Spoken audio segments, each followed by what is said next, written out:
মাকে প্রণাম জানিয়ে আমার ভিডিওটা শুরু করলাম। তোমরা কেমন আছো? আশা করি ভালো আছো। আর আমিও মায়ের কৃপায় ভালো আছি। আবারও মায়ের বিষয় নিয়ে চলে এলাম। মায়ের বিষয় নিয়ে কথা বলবো। আমি যে এই মাকে পেয়েছি, প্রথমে এইটা না, প্রথম যখন মাকে পাই, মায়ের দর্শন যখন পাই, তখন মা আমাকে বলেছিল যে আমাকে ঘটে পুজো দেবে। আমি ঘটে 4 বছর পুজো দিয়েছি। তারপরে মায়ের আদেশে, মায়ের স্বপ্ন দেখা, মানে মা আমাকে এই রূপে দেখা দিয়েছে, তাই মাকে এই রূপেই মানে সামনে নিয়ে এসেছি। আরও এইটা ছাড়াও আরও 4টে রূপ হবে, মানে মায়ের প্রতিমা হবে।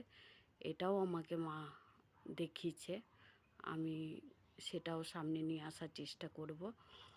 আর বুঝতে পারছো, মাকে সেবা দেওয়া হয়ে গেছে। আর এই মা এমনই, এই মা হচ্ছে সবার হাতেই মানে পুজো নেয়, সবার হাতেই গ্রহণ করে।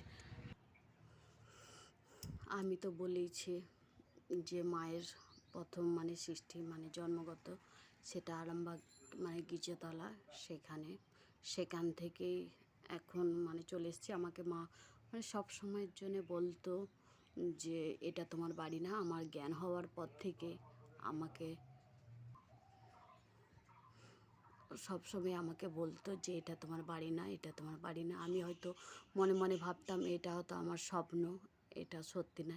তাছাড়া আমাদের যত আত্মীয় স্বজন তাদেরকে আমি বলেছি যে আমি এইভাবে স্বপ্ন দেখি কিংবা এইভাবে আমাকে ডাকে। মানে তখনও আমি বুঝতে পারিনি যে কেন এই কথাগুলো বলছে। আর তখনও আমার মানে সেই মানে বোঝার ক্ষমতা আমার ছিল না। দিয়ে সেই ভেবে অত বছর মানে ওখানেই ছিলাম। ওখান থেকে মাই আমাকে বলেছে বারবার যে এটা তোমার বাড়ি না, এটা তোমার সংসার না। মানে আমি যখন মানে বড় হতে লাগলাম, আমি যখন ছোট ছিলাম তখন ভূত পেত আমি সবাইকে পেতাম, সব সময় পেতাম, সব সময় দেখতে পেতাম। দিয়ে সব সময় ভয় খেত, ভালোটা ভালো হলে মানে ভয় পেতাম না, খারাপ হলে ভয় পেতাম। এই রকম মানে জীবন ছিল আমার। বড় হওয়ার পরেও মানে বড় যখন হতে লাগলাম তখন তো আমি বললামই যে আমাকে সবসময় বলতো যে এটা তোমার বাড়ি না, এটা তোমার সংসার না, এটা তোমার মানে সন্তান হয়েছে ঠিকই, এটা তোমার না। কিন্তু আমি তখনও আমার মানে জ্ঞান ছিল না যে কেন এই কথাগুলো বলছি। যে এইভাবে আমি যখন মানে চলেই এলাম, যখন বাড়ি থেকে বেরিয়েই এলাম, তখন 2018 সাল, 18 সালে আমি যখন বেরিয়ে আসি ওই বাড়ি থেকে, 18 শেষে, দিয়ে যখন আমি চলে আসি, তারপর থেকে যখন চলে আসার পর একটা বাড়িতে ভাড়া ছিলাম। আমি বর্ধমানে আছি। বর্ধমানে একটা বাড়িতে মানে ভাড়া থাকা সত্ত্বেও মানে ওইভাবেই ওই বাড়িতেও মা বলতো কিন্তু মাই বলতো, কিন্তু আমি মনে করতাম কে না কি, এইটা আমি ভাবতাম যে তখনও বলতো যে এটা তোমার বাড়ি না।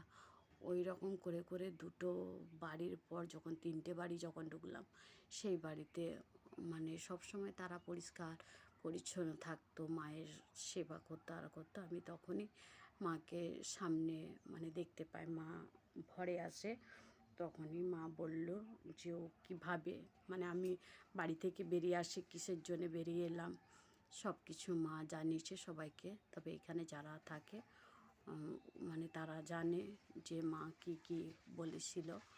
তো এইভাবেই আমার মাকে আমি মানে ঘটে পুজো করতাম। ঘটে পুজো করতে করতে মা আমাকে বলেছিল। তবে হ্যাঁ, একটা কথা, মা যখন প্রথমে আসে তখন বলেছিল যে কেউ তোমার একজন আছে, সে আসবে, তারপরে তুমি আমাকে সামনে নিয়ে আসবে, এটাও বলেছিল। কিন্তু আমি ভাবতাম যে সব স্বপ্ন কি আর সত্যি হয়? সত্যি হবে না। কিন্তু এটাই ভাবতাম, কিন্তু এটা ভেবেই আমি মানে কিছু বলতাম না। এইগুলো এখন আমার সব, আমি যেগুলো দেখেছি, আমি যেগুলো আমার সাথে মানে ঘটেছে, আমি এগুলো সবই মানে বুঝতে পারছি যে এটা আমার মানে সত্য জীবন। আর হ্যাঁ, তবে এটা অনেক বড় ভিডিও হয়ে গেল। আমি আবারও মানে পরের ভিডিওতে বলবো।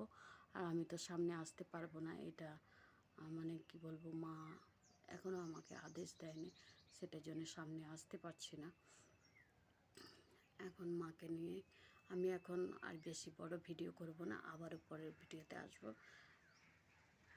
টাটা, তোমরা সবাই ভালো থেকো। জয় মা মধ্যযুগের মায়ের জয়, জয় মা মধ্যযুগের মায়ের জয়, জয় মা মধ্যযুগের মায়ের জয়।